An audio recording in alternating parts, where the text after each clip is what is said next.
मित्रांनो, तुम्हाला असे किती राजपुत्र माहिती आहेत की जे स्वतःचं राजपद ऐशोआराम सोडून सामान्य माणसांमध्ये येऊन राहिलेत आणि त्यांनी लोकांमध्ये राहून लोकांसाठी संघर्ष केलाय. कदाचित हाताच्या बोटांवर मोजणे इतके काही जण असतीलही, पण आपल्याला पटकन त्यांचं नावही सांगता येणार नाही. पण मला आजच्या युगामध्ये असा एक माणूस माहिती आहे जो खऱ्या अर्थी राजपुत्र होता, पण असा असून सुद्धा जनतेमध्ये उतरून त्यांनी जनतेचे प्रश्न समजून घेतले आणि त्या प्रश्नांसाठी संघर्ष केला. चला बघूया या व्हिडिओमधनं कोण आहे तो संघर्षशील नेता. तसं बघायला गेलं तर फक्त आपल्या व्यावसायिक साम्राज्याचा डोलारा सांभाळत तो आणखी विस्तारत घरावर सोन्याची कौलं चढवणं त्यालाही शक्य होतं.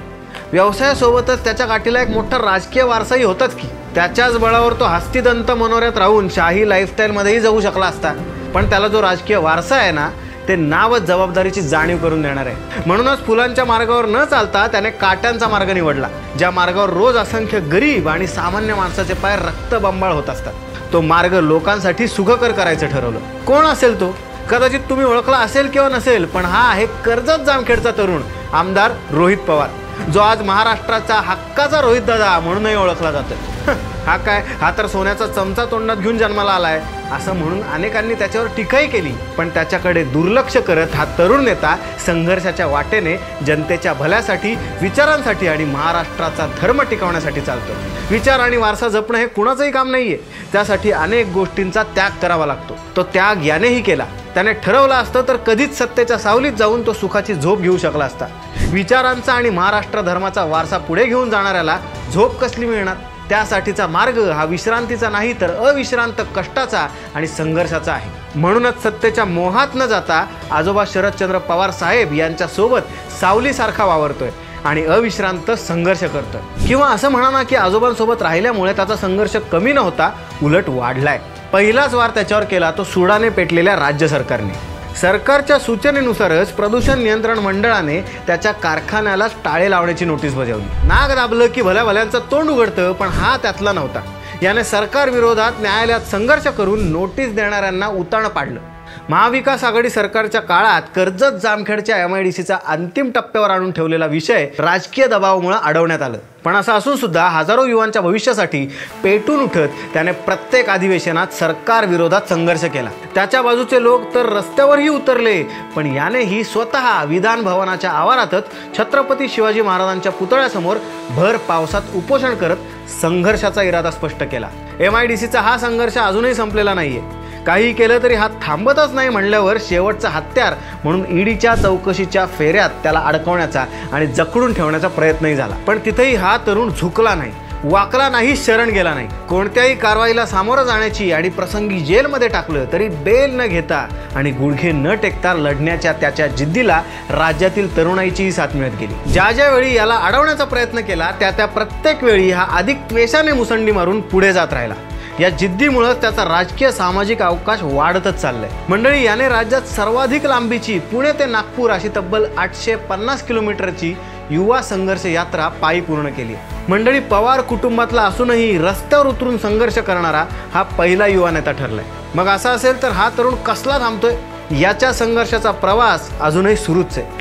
ज्या युवा, शेतकरी, कष्टकरी, महिला, कामगार यांच्या प्रश्नासाठी त्यांनी युवा संघर्ष यात्रा काढली, त्या यात्रेला सामोरं जाऊन निवेदन स्वीकारणं तर सोडाच, सरकारने याच यात्रेवर लाठीचार्ज केला. ही किती लाजिरवाणी गोष्ट आहे. त्याने लाठ्या खाल्ल्या पण मागे हटला नाही. शेवटी रोहित पवार येतो.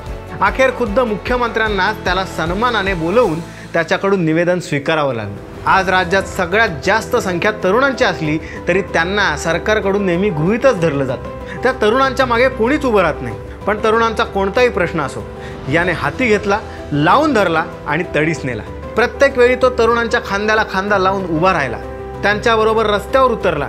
केवळ रस्त्यावरच उतरला नाही तर त्यांच्यासाठी उपोषण करणारा पहिला नेता म्हणूनही स्वतःचा एक वेगळा ब्रँड याने प्रस्थापित केला. मंडळी, कर्नाटकात जेव्हा भाजपचं सरकार होतं तेव्हा त्यांच्याकडून मराठी भाषिकांवर अन्याय होत होता. एवढंच काय तर मराठी नेत्यांना त्यांनी कर्नाटकात प्रवेश नाकारण्याची भूमिका घेतली होती. पण अशा वेळेलाही या पठ्ठ्याने छत्रपती शिवाजी महाराज यांनी सांगितलेल्या गनिमी काव्याचा वापर केला.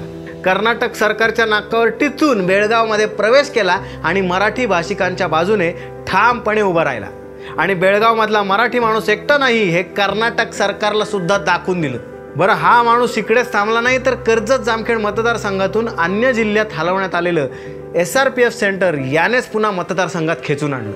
त्यासाठी भरघोस निधी आणला आणि त्याचं कामही पूर्ण झालं. पण या कामाचं श्रेय त्याला मिळू नये म्हणून याच SRPF सेंटरचं लोकार्पण करण्यापासून त्याला रोखण्याचा प्रयत्न केला गेला. त्यासाठी पोलिसांची भली मोठी फौज या सेंटरच्या गेटवर उभी करण्यात आली. पण तिथेही याने सरकारला आणि पोलिसांना अंगावर घेत स्वतः केलेल्या कामाचं दणदणीत लोकार्पण केलं. महाराष्ट्रातले महापुरुष आणि ज्येष्ठ नेते आदरणीय शरदचंद्र पवार साहेब यांच्या विरोधात जर का कोणी अवमानकारक किंवा चुकीचं वक्तव्य केलं तर भले तो कोणीही असला आणि कोणत्याही पदावर असला तरी हा त्याला त्याची जागा दाखवून देतो. कुठल्याही परिणामांना न घाबरता आणि न डगमगता अशा वाचाळवीरांना तो चोख प्रत्युत्तर देत असतो. मंडळी, याचं विजन आणि टार्गेट आभाळा एवढं असलं तरी याचे पाय मात्र जमिनीवर घट्ट रोवलेत. म्हणूनच याला तोल जाण्याची भीती नाही आणि ज्याचा तोल समतोल असतो त्याचं मोलही अनमोल असतं. मंडळी, आज जरी याच्या वाट्याला संघर्ष आला असला ना तरी संघर्षाच्या पोटातूनच उद्या यशाचा सूर्य उगवणार आहे. मंडळी, भारतीय तत्त्वज्ञानाची संपूर्ण जगाला ज्यांनी ओळख करून दिली अशी स्वामी विवेकानंद यांनी उगाच म्हणलेलं नाही आहे की जितना बडा संघर्ष होगा जीत उतनी ही शानदार होगी. आमदार रोहितदादा पवार यांच्या बाबतीतही हेच शब्द तंतोतंत खरे ठरल्याशिवाय राहत नाही. मंडळी, त्यानं एकट्यानं सुरू केलेल्या संघर्षात आज त्याच्याबरोबर हजारो लाखो लोक त्यांच्या मागे उभे आहेत. त्या सगळ्यांना विश्वास आहे की हा रोहितदादा एक दिवस सगळ्यांचं आयुष्य तर बदलेलच पण आपल्या जिद्दीने आणि दूरदृष्टीने या महाराष्ट्राचं चित्रही बदलेल. आणि अशा दिलदार रोहितदादांसाठी फक्त एकच वाक्य निघतं, दिल से वादा फिर से दादा.